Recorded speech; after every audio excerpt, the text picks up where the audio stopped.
guys! Welcome back to my channel. This is Lee once again, and for today's video, we are going to review a facial mask na super affordable at mabibili mo sa mga drugstore. Oh, by the way, if you're new to my channel, welcome to the family. Don't forget to click and subscribe and hit the bell button beside it for you to be notified whenever I have new upload. Okay guys, before we start, I just want to let you know that this is the first time that I'm going to use this product, so expect na lahat ng sasabihin ko ay first impression and of course, honest review. So guys, if you want to know what this product is and if this will work or whatnot, just keep on watching.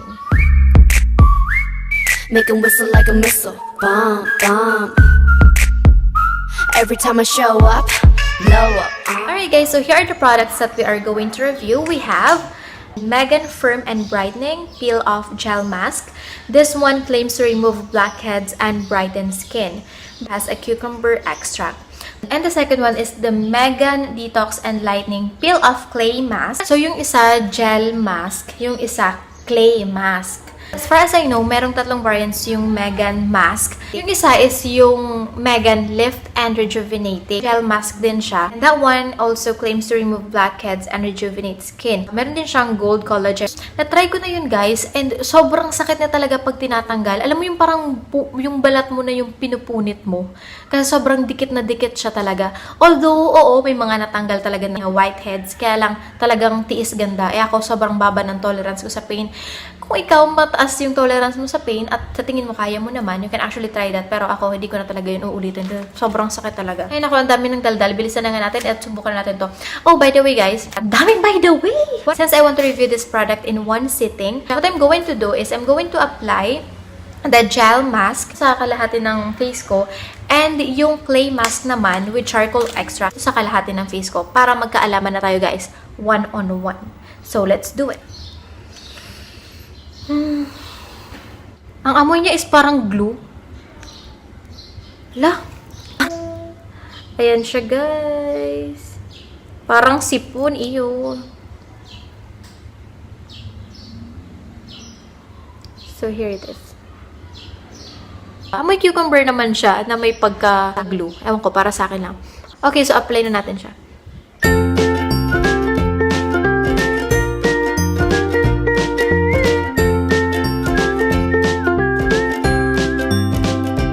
Kuha pa ako ng konti. Gusto ko kasi pag nagmamask, hindi tinitipid eh.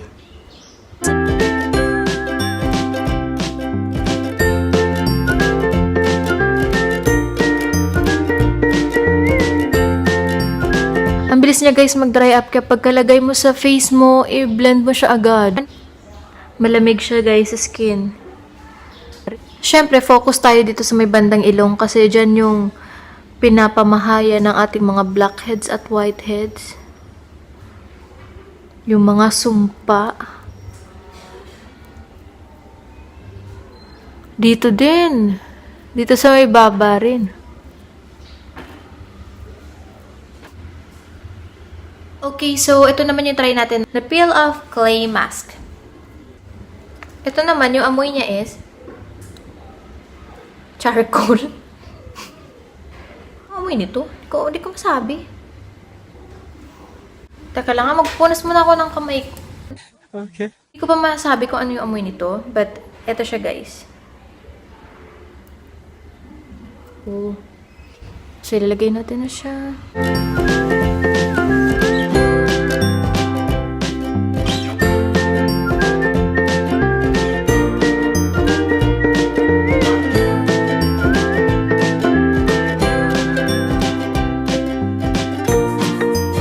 Sa paglalagay ng mask, iwas talaga sa mga buhok. Ala, katulad yun, kakasabi lang iwas sa buhok, nalagyan na yung kilay.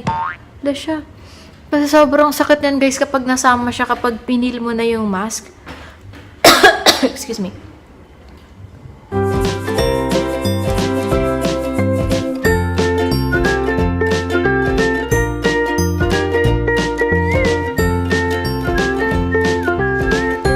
Guys, so babalikan ko na lang kayo after 15 to 20 minutes or until mag-dry up na to sa mukha ko para makita natin ang result. Okay? 1 hour later. Guys, nilubos-lubos ko na siya instead of 15 to 20 minutes. Tinuloy-tuloy ko na ng isang oras para talagang dikit na dikit siya sa balat ko. Kasi ang dami ko na guys, whiteheads and blackheads, and gustong gusto ko na talaga siyang matanggal kasi ang kati niya sa ilong, pati dito sa may baba. So, ayan. Okay, so simulan natin guys yung pag-peel ng mask. Lalapit lang ako ng konti. Unahin ko dito sa may cucumber extract yung gel mask. Ito yung una nating nilagay eh. Aray! Nakakaloka, nagsidikit-dikit na yung mga buhok. Sabi ko lang, dapat iwasan yung mga buhok-buhok na ganyan. Pasensyahan nyo na guys yung lips ko, ganyan na muumuo na yung lip tint. Ay, nakatama ng daldal. Simulan natin.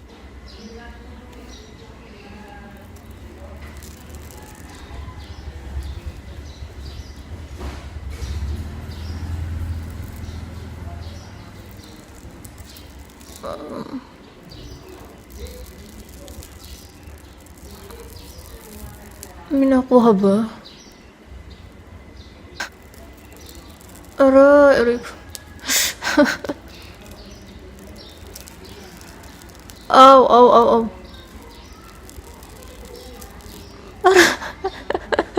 Sakit. Guys, hindi ko in-expect na masakit din pala to. Kung masakit yung isang mega na may gold, masakit din to, besh. Grabe. Tiis ganda.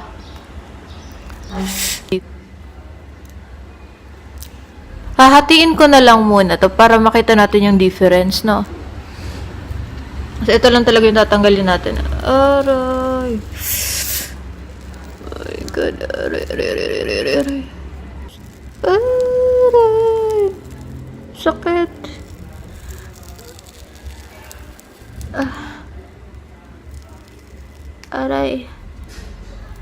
Aray ko.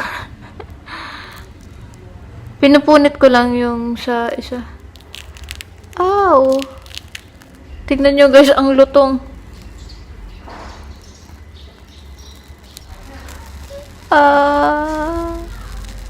Kita ba?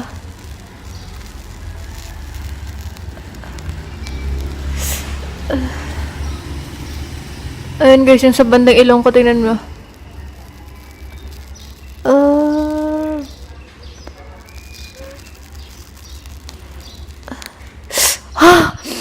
Sakit.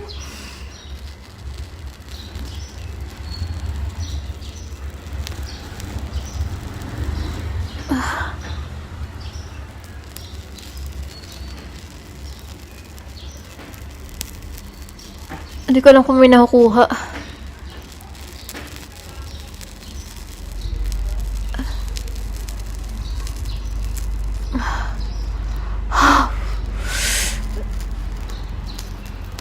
Ala siya. Ala yung kilay ko. Uy. Ay, naputol.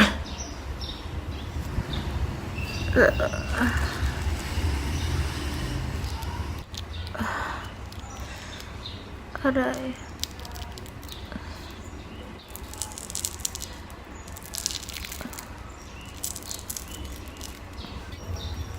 Aray ko, mamshi. So guys, ito yung face ko na nilagyan ko ng gel mask. Ayan na siya.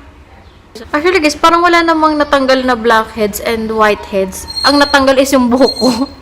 Yung mga balahibo. Guys, pagkatanggal ko pala ng gel mask, may konting hapde. Pero hindi siya katulad dun sa may gold collagen na sobrang sakit. Ito, masakit siya pero kaya. Ganon. So dito na tayo sa clay mask. Oh my God, this is it.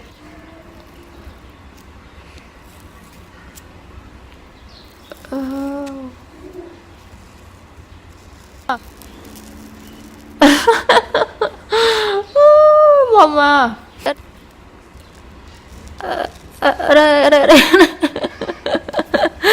Ang sakit ba siya? Aray ko.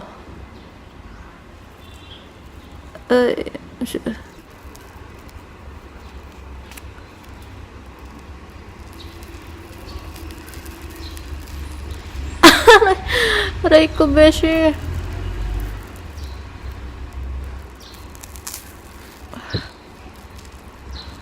Ang sakit. Panindigan mo yan. Ginusto mo yan eh. Grabe. Aray ko. Na ano ba kita? Mapanakit ka eh. Gusto ko lang naman matanggal yung mga whiteheads and blackheads ko. Bakit kailangan pa ako saktan ng ganito? Guys, masakit. Wala ka ng biro. Masakit to talaga. Oh.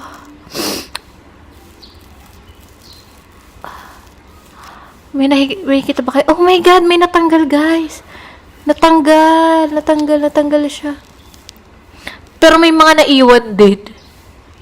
Ayan, oh. Aray. May mga natanggal, guys.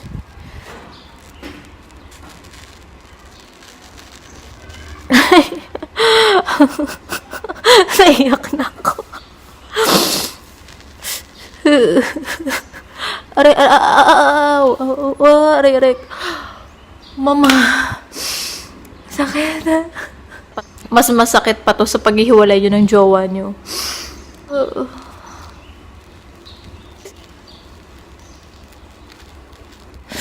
Oh my God.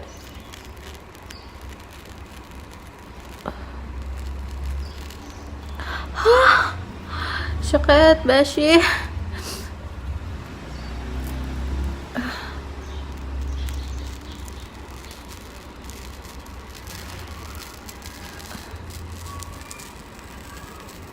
Yeah, Diyos ko, malapit na matapos ang paghihirap ko. Alala, sumabit sa kilay. Kaloka.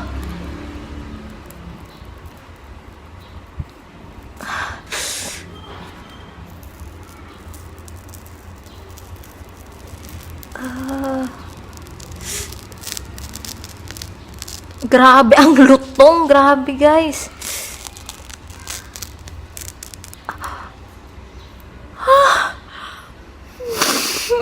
Bakit ganun? Gusto ko lang naman natanggalin mo yung mga blackheads tsaka whiteheads ko. Bakit kailangan pa akong saktan? In fairness dito sa clay mask, may mga natanggal siyang whiteheads. Tingnan nyo, guys. Sana nakikita nyo. Kita nyo ba?